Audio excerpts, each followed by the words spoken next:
It's Chris and welcome back to the C. What do we have on the show today? We have me infected with something.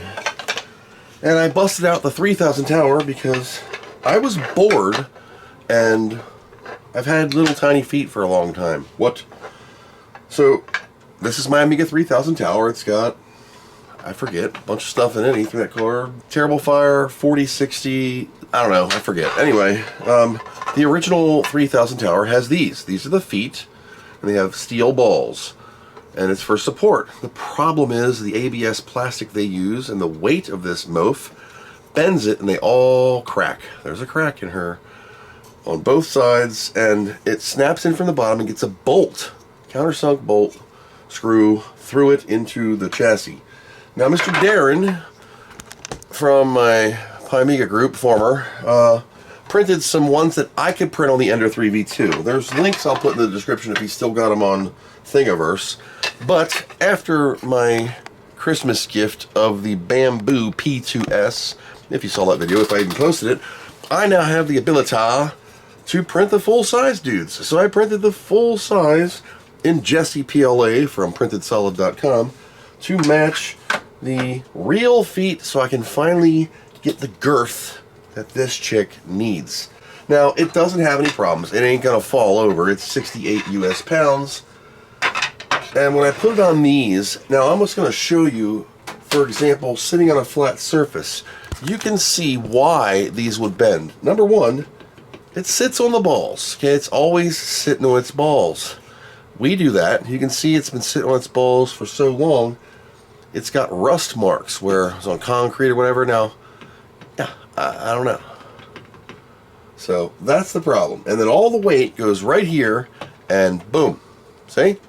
Imagine 68 pounds of German steel sitting on these balls for years. It's just going to cause stress cracks in the 2 points, and that's exactly what it does. Now, you can dig and pop these metal caps off. They are force pressed in, but you're just going to ruin what's left of the original feet, and I don't want to do that. So instead of, I just archive these because why not? And I printed these shorties. Now, the fun part, so the Amiga 3000 tower works fine. I haven't used it in so long, I forgot what's in here. So let's just take a quick gander together. I'm in a Cybervision 64 800x600. Show config. Alright, so we are a 68LCO60R4. ECS, 47111, 3.2 ROM, 3221. We have an A2065 Ethernet, Cybervision 64 from Phase 5 Digital Products. For memory, we have 256 megs on the Terrible Fire, and I have a Live2 Gotta Go Faster, 256 meg Zorro 3 board, and then 16 megs of onboard and 2 megabytes of chip. In order to put feet on, we have to do a little bit of disassembly. Alright, with the rubber mat off, I can move this around. You can see she's a tall girl. On the back of a 3000 tower, if you haven't seen enough videos on these things lately, they come out like woodwork. We have the power supply with the pass-through. This is a 120. You can have these in 240. This is serial number 588. Mouse 1, mouse 2 keyboard, just like a 2000. Your normal Amiga ports, except you have a SCSI port here, like a 3000. 15 kilohertz or 31 kilohertz. This little magic cable, ooh, goes into her. Cybervision 64 in, and then out is VGA. Boop. Had another thing here, I think it was for S video. Don't know. This is the 2065 Ethernet. It uses a, in my case, Centricom 210T Ethernet transceiver. Turns it from the 9-pin AUI into 10-base-D Ethernet. In order to get this out, whenever you're working on a 3000 tower, there's 4 screws that you have to mess with. But first, underneath her belly here is a little tickle spot. You kind of push up on it and just pull it away. And then you kind of just tap this ever so lightly. And the front will come off. Now, if you're like me, you replace your carbon fiber fan shell, your fan thing's going to pop off. I was just trying to keep dust out of here, you know. I didn't do the best job. I cut in half something that was too thick. Normally you just have this little plastic air filter thing. That's what I had. I'll work on that later. Be very careful with your 3000 tower if you're fortunate enough to own one, because these plastic tabs, if they do break off, like mine have, you can do the cyanacrylate baking powder trick, which is crazy glue and a little bit of baking powder, it'll form concrete. Next up, you may or may not have your dust covers here, the black paper plastic. You don't have to take these off for this endeavor. You're going to remove 2 screws from the front, and you'll notice these are just like the 3000 desktop case screws on the side with the tan washer, tan metal. There's no reason besides to get a screwdriver in to get a rack out of here to take this side panel off.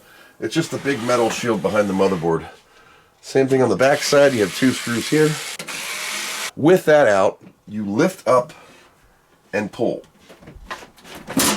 Because on the feet, there's a tang where the case clicks into. And that's the same on the original feet too. More pronounced. There's like a hook on the inside to click it in the top left. Now we can take a look at my insides. And the reason we're looking in here is down here, there's 2 screws that I have to get out. And the 4 posts for the feet. I also tossed in my CD-ROM cover and its paper in here. It does have a fan, which I've replaced. It had a 12-volt super noisy fan. Rabbit Hole Computing SCSI to SD with a Samsung 322 ROMs. There is no battery damage on this one because this is a 3000 TO40 board. Does not have an FPU on it by default, so you have to have an accelerator, which this one is the Terrible Fire 4060 in purple.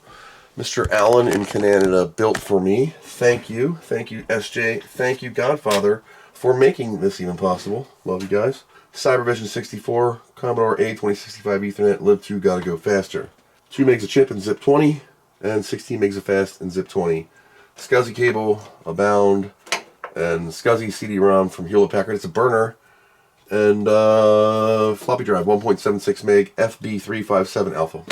In order to get this foot off, there's 2 ways you can do it. You can tilt this case and undo the screw, but I'm going to do this. I'm going to like hang her over the front here.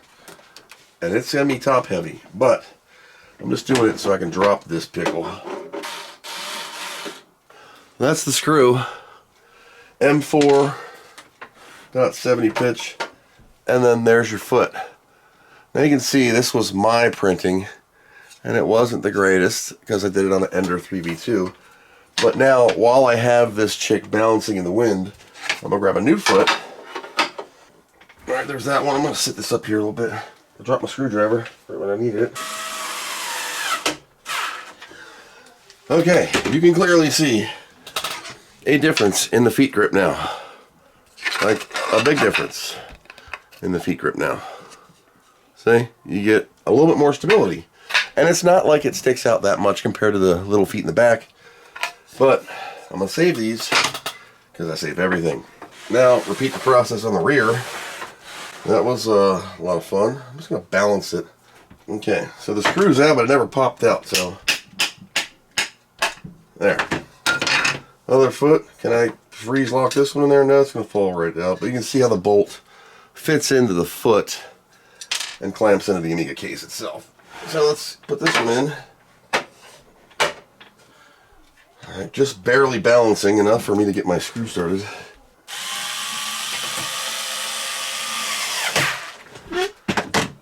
Oh, feels better now. Now I'll put it back together and the Amiga won't work. To reinstall said case, kind of gotta wedge this up underneath the thing and then click it in. And then you can put your screws in.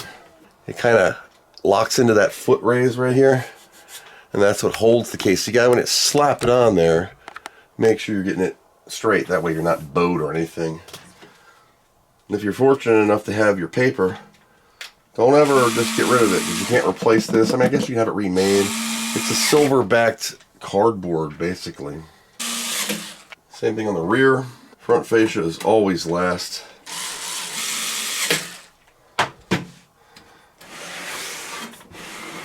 And then our front fascia, to get that pickle on, I always start with the top tabs. And you just set them in there. Don't slap them too hard. And then you kind of squish on the sides. And then the final bit, you kind of just Give her the old lift tap. Lift her up on the bottom and push in. You shouldn't have to bang it in. You should be able to squeeze the sides just ever so slightly, and she'll go right in. Now, because I touched it, I have to make sure it works. So tall, I'm at the limit. And then for video, I'm just gonna press a button. Low, high, beep. We should be good. I didn't touch nothing on the internals, but with me, every time I touch this thing, aha! Shit. It doesn't work. I probably knocked the SD card out moving it when it bumped off the table that time. Hashtag AmigaLife. Hashtag AmigaLife. Could I pull this cover off and reach through? I could. But it'll mess up the sled. God almighty. SD card fallout. Alright, well I know what the next job is for that printer. Let's print me a replacement SCSI bracket here. I want to give this the Taiwan tuck here in a second. Magic Workbench commercial! It used to piss me off so much. And it screws up my resolution. Okay, so it works. I do have the tower mouse, I just don't feel like unfurling the cord. Tower mouse on a 3000 is this. It has a really long, I've shown it before, really long plug compared to the normal looking DB9. And it has like a 3-meter cord. Just hate wilding up. This is a desktop Prego mouse. Or Dr. Chris Belly edition. I gotta do some brightening on my own stuff. Okay, let's see if it works. Or if it's gonna screw up again. You hear any argument upstairs? It's my now adult, capable of age decision-making daughter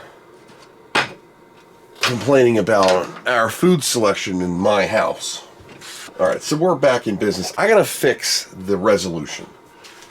And I need to check out these. This is not Ninja Mission from Mastertronic. I think it's this one. Never mind, hold on. It didn't boot off of that either. I don't know what that is. Let's try this one. Play options, PAL, use, boot. So this is loading from a floppy disk. I've never tried it on this 060. I tried it on my 3000, 030, 040. Fine. Let's just see if it loads. This is on a floppy disk, okay? This whole game is on an 880K floppy disk. And it doesn't matter if this is on a 256K Amiga 1000, it will run. I'll take this disk out. We'll just kind of go through the fleet here a little bit. Same disk. So, what I've learned is, if you go to Options, under Controls, and you turn this mouse sensitivity up, video, we can, oh, it's detecting NTSC. Or PAL? We do PAL? Or PAL. There we go.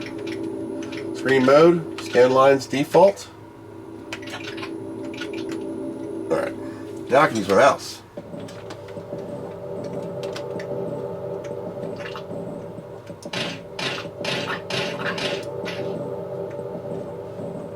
I mean,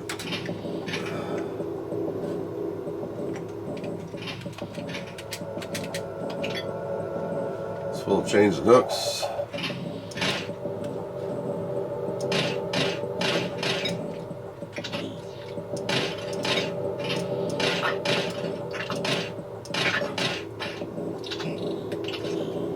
Found a small med kit.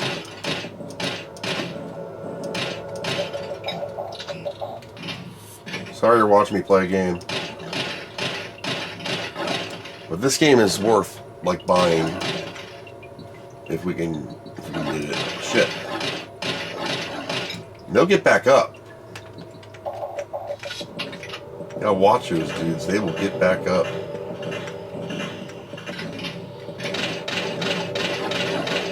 Watch.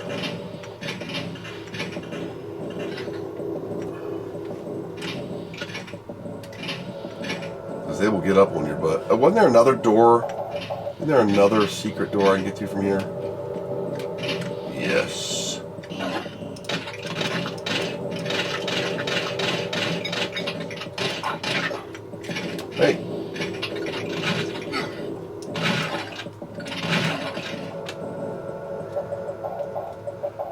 Man, I'm almost dead. Say hello to my little friend. Little turd. Oh! Ran out of bullets. See how they get back up? This ain't on the hard level. That's key out. Now this dude, I don't know the secret for the... He throws dynamite at you.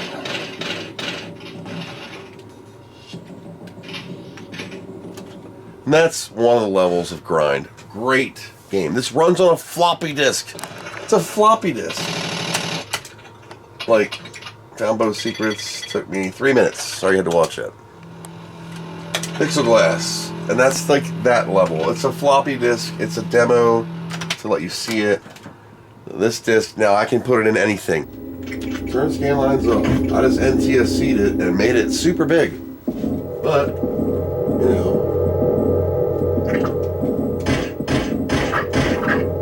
Now how this works is if you get right up on it, there's a million little tiny lines. That's how it's able to do its 3D Doom mapping. I'm just going to go boot options, DF0, disable CPU caches. I'm going to boot it in NTSC. Boot. Let's see what happens with this one. Cold start. Just cold start and let them run. There's grind load on that one. My 1000's back up. I'll have to shut it down proper. And again, I can play on the 3000 when it loads. Again, it's floppy disk powered, so there it is again on here. Turning my mouse speed up really helps it, but I didn't do it on this one. So that's that. I'll leave that disc out. And this thing is so badass. Check this out. And I can play Diablo because this is 100 megahertz. BFG 9060. Pretty nice. Hard drive, light hard driving. Yeah, A4000 is my hero. We could do a new game and watch everything, but I'm in a dungeon somewhere. I forget. It's got full CD track on here, and here's Diablo, and I can play just fine. And it's got the sound, listen. It's pretty cool. You see that? I don't know. So that is Grind coming to a game system near you. And if I can find any information out on it more than what I've released in my World of Commodore video, where you at? We'll get into that. So, sorry for that ADHD, ADD, OBCD off tangent there, but yeah, 3000 tower and a bunch of stuff that I don't know what this is. I'll have to go through, put it in the pile of discs and things to do. Anyway, now I have full-size tower feet. I will link in the description the print jobs for these if they're still online. Mr. Darren made the feet redo. I sent him my actual foot where he did some modeling and measuring and math and science to make an STL that you can print. If you have a good printer, a full-size foot. If you have Enter 3 or equivalent, you can print the mini foot. Yes, I did get the thing working where I can see my whole screen now, and it's all good. That's all I got for this one. Thanks for hanging out with an old fat guy for a little bit. Hope to find you well. Thanks for watching. Hope you learned something.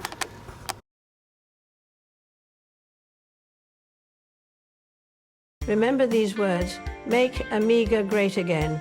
Please help Dr. Chris continue his fight for as little as $1 a month. Or more. Thank you and Godspeed.